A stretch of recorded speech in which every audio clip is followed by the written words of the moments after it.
प्राचीन काल में बने इन सभी जगहों को देखकर हमारे मन में एक सवाल आता है कि जिन लोगों ने ये अद्भुत आश्चर्य खड़े किए, क्या सच में उनके पास हमसे ज्यादा एडवांस टेक्निक मौजूद थी, या फिर उन्होंने सिर्फ कुछ प्रिमिटिव टूल्स यानी पत्थरों से बने औजारों से ही आश्चर्य निर्माण किए। ये एपिसोड देखने के बाद आपको यकीन हो जाएगा उस जमाने में ऐसी एडवांस टेक्नोलॉजी जरूर मौजूद थी जो इन सभ्यताओं के साथ ही विलुप्त हो गई और आज हमारे लिए एक रहस्य बन गई है। साउथ अमेरिका की बोलिविया में स्थित पुमा पुमकू और टिहुनाको, ये दोनों जगह ही कुछ ऐसे ही सवाल खड़े करती है। आज इन जगहों के बारे में हम आपको कुछ ऐसी बातें बताएंगे जो आपको यकीन रखने पे मजबूर कर देगी कि ये जगह इंसानों ने नहीं बनाई थी। यहाँ पर बहुत सारे पत्थर पाए गए हैं। आज तक पाए गए पत्थरों में सबसे बड़े और सबसे अलग है, जिनका वजन 100 टन से भी ज्यादा है। इन पत्थरों की खास बात है कि इन पर की गई जटिल कारीगरी। इन पत्थरों को ऐसे आकार दिए गए हैं कि मानो ये करने के लिए किसी मशीन का सहारा लिया गया। यहाँ पे पत्थरों की कुछ सीढ़ियाँ बनाई गई हैं, जिनकी सतह की कारीगरी और समानता देखकर आश्चर्य होती है।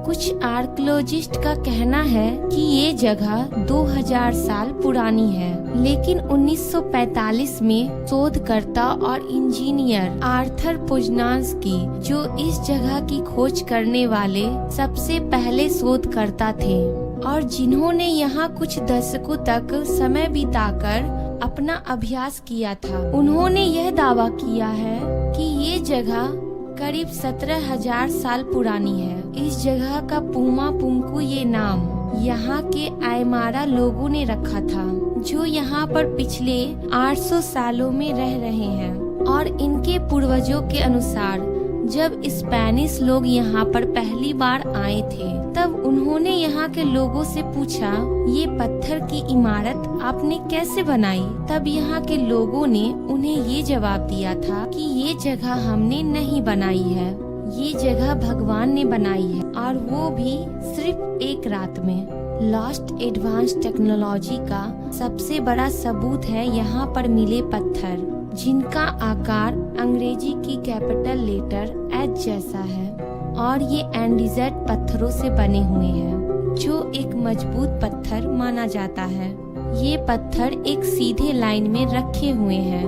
अगर हम इनको एक दूसरे के ऊपर रखें तो ये एक दीवार बनाते हैं, इतनी मजबूत कि आपको इन्हें चिपकाने के लिए किसी चीज की जरूरत नहीं पड़ेगी। और एक ताज्जुब की बात ये है कि इन पत्थरों पे कुछ डिजाइन्स ऐसे भी हैं जिनकी कोई जरूरत नहीं थी, सिर्फ इन पत्थरों को आकर्षक बनाने के लिए वो बनाई गई थी। और ये इस बात को दिखाता है कि ये करना उनके लिए कोई मुश्किल का काम नहीं था, ये काम उनके लिए बहुत ही आसान था। इस जगह पर दो पत्थर जोड़ने के लिए वो लोग जो तरीका अपनाते थे, उसे जानने के बाद उनके अविकसित रहने पे सवाल खड़ा होता है। जिन पत्थरों को जोड़ना रहता था, उन पर वो एक तरह का गड्ढा बनाते थे और फिर उसमें वो पिघला हुआ धातु डालते थे, जो बाद में सख्त होकर पत्थरों को जोड़ देता था। और आश्चर्य की बात ये है कि आज 17,000 साल बाद यहाँ पर धातुओं के निशान तो मिले हैं, लेकिन किसी भी जगह जंग का निशान नहीं मिला। यहाँ पर पत्थरों से बने कुछ खम्भे पाए गए, जिन पर बड़ी ही बारीकी से खांचे बनाए गए हैं। ये सभी खांचे शुरुआत से अंत तक एक ही चौड़ाई और गहराई के हैं। इन खांचों पर कुछ गोल गड्ढे भी बने हैं, जो एक दूसरे से समानांतर पर बनाए गए हैं। और यही नहीं, इनकी भी गहराई और आकार समान है। इन्हें देखकर ये साबित होता है कि यहाँ मशीन का इस्तेमाल हुआ था, क्योंकि हजारों साल पहले कुछ पत्थरों के औजारों से इन्हें बनाना बहुत ही मुश्किल काम है।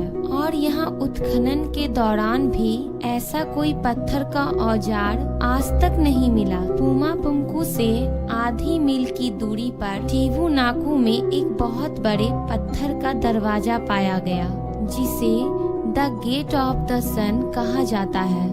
ये दरवाजा एंडीसन पत्थर के एक विशाल टुकड़े से बनाया गया है। इसका वजन करीब 10 टन से भी ज्यादा है। पुमापुंकु और ये जगह दोनों अलग अलग समय पर बनाई गई थी, और पुमापुंकु में जो पत्थर पाए गए वो यहाँ पाए जाने वाले पत्थरों से बिल्कुल अलग है। यहाँ के स्थानीय लोगों के अनुसार इस जगह का निर्माण उनके पूर्वजों ने यहाँ आसमान से भगवान आने की खुशी का उत्सव मनाने के लिए किया था। वही भगवान जिन्होंने पुमापुंकु का निर्माण किया था। इस गेट पर हम उनके आसमान से आए भगवान और उनके 50 बच्चों का चित्र देख सकते हैं। उनके भगवान को वो वीराकोचा कहते थे। इनकी एक और मूर्ति यहाँ इस जगह के बीचों बीच देखी जा सकती है, जो एक विशाल पत्थर में बनाई गई थी।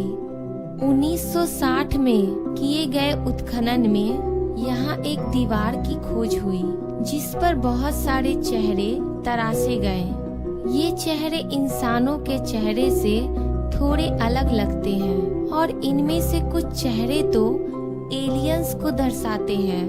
पुमापुंकु और टिवुनाकु की आज तक की सबसे चौंकाने वाली खोज थी द फेमेंटन मैग्ना बॉल, जिसे 1950 में एक किसान ने खोजा था। इस पर त्रिकोणी आकृतियां निकाली गई है, जो सुमेरियन लोगों की लिपि से मेल खाती है, जबकि पुमापुंकु और सुमेरिया के बीच 8000 मील से भी ज्यादा अंतर है। ये बॉल पुमापुंकु और सुमेरियन लोगों के संबंधों को दर्शाता है। कुछ प्राचीन दस्तावेजों के अनुसार सुमेरियन लोग एक आसमान से आए उनके भगवान अनुनाकी की पूजा करते थे। इसका मतलब शायद सुमेरिया में आसमान से आने वाले अनुनाकी और पुमापुंकु में पूजे जाने वाले वीराकोचा एक ही हो सकते हैं। और वैज्ञानिकों ने जब इन पत्थरों पे लेजर कटिंग और डायमंड व्हील कटिंग टेक्नोलॉजी के सहारे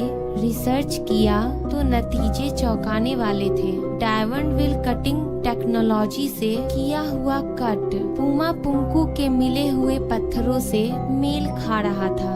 और चौंकाने वाली बात ये है, डायमंड कटिंग टेक्नोलॉजी आज की सबसे एडवांस टेक्नोलॉजी है, जो किसी मजबूत पत्थर को काटने के लिए इस्तेमाल की जाती है। टिवुनाकु जैसा कुछ बनाने के लिए प्लानिंग की जरूरत थी, और इसी के साथ मैथमेटिक्स, डिजाइनिंग, इंजीनियरिंग और जियोलॉजी का थोड़ा बहुत ध्यान होना भी जरूरी था। लेकिन आयमारा पीपल लिखना तक नहीं जानते, और वो यहाँ सिर्फ पिछले 800 सालों से हैं, जबकि टिवुनाकु 17,000 साल पहले बनाया गया था।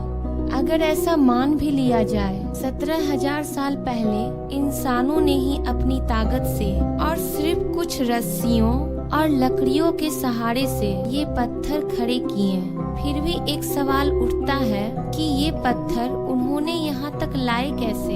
ये जगह समुद्र तल से 12,000 फुट की ऊंचाई पर है, का मतलब ये जगह नेचुरल ट्री लाइन से ऊपर है। इतनी ऊंचाई पर पेड़ नहीं उग सकते। इसका मतलब पत्थरों को ले जाने के लिए उन्होंने लकड़ियों का इस्तेमाल भी नहीं किया। तो आखिर उन्होंने ये 100 टन से भी ज्यादा वाले पत्थर इतनी ऊंचाई तक लाए कैसे। 1966 में बोलिवियन आर्मी ने एक प्रयोग किया, जिसमें सिर्फ 2 टन वाले पत्थर को रस्सी की सहायता से खींचने की कोशिश की गई, और वो उस पत्थर को मुश्किल से सिर्फ 2 इंच ही खींचने में कामयाब हो पाए थे। अब आखिरी सवाल ये है कि पत्थरों की इतनी मजबूत रचना आखिर तबाह कैसे हुई? इसके 2 कारण बताए गए। शायद यहाँ कोई विस्फोट हुआ होगा या फिर आकाश से आई गई कोई उल्का टकराई होगी, क्योंकि यहाँ उत्खनन के दौरान एंडीसेंट पत्थरों के कुछ टुकड़े पाए गए। जबकि अगर हम पत्थरों के टुकड़ों को देखें तो नैसर्गिक के रूप में इन पत्थरों के टुकड़े होना मुमकिन नहीं लगता। पुमा पुंकू की तबाही का दूसरा कारण हो सकता है बाढ़, क्योंकि यहाँ सी सेल्स और मछलियों के अवशेष मिले हैं, जबकि पानी का सबसे नजदीकी स्रोत 10 मील दूर है। आपको क्या लगता है, क्या पुमा पुंकू और टिहुनाकू के लोग क्या किसी एडवांस टेक्नोलॉजी को जानते थे जो कि इतिहास में उनके साथ ही विलुप्त हो गई? या फिर ये सारे सबूत इस बात की गवाही है कि एलियंस हमारी धरती पर आते थे? ये एपिसोड आपको कैसा लगा? प्लीज कमेंट करके बताइए, और अच्छा लगा अगर तो इसे लाइक और शेयर कीजिए और हमारे चैनल को सब्सक्राइब कीजिए। Thank you. आपका दिन शुभ रहे।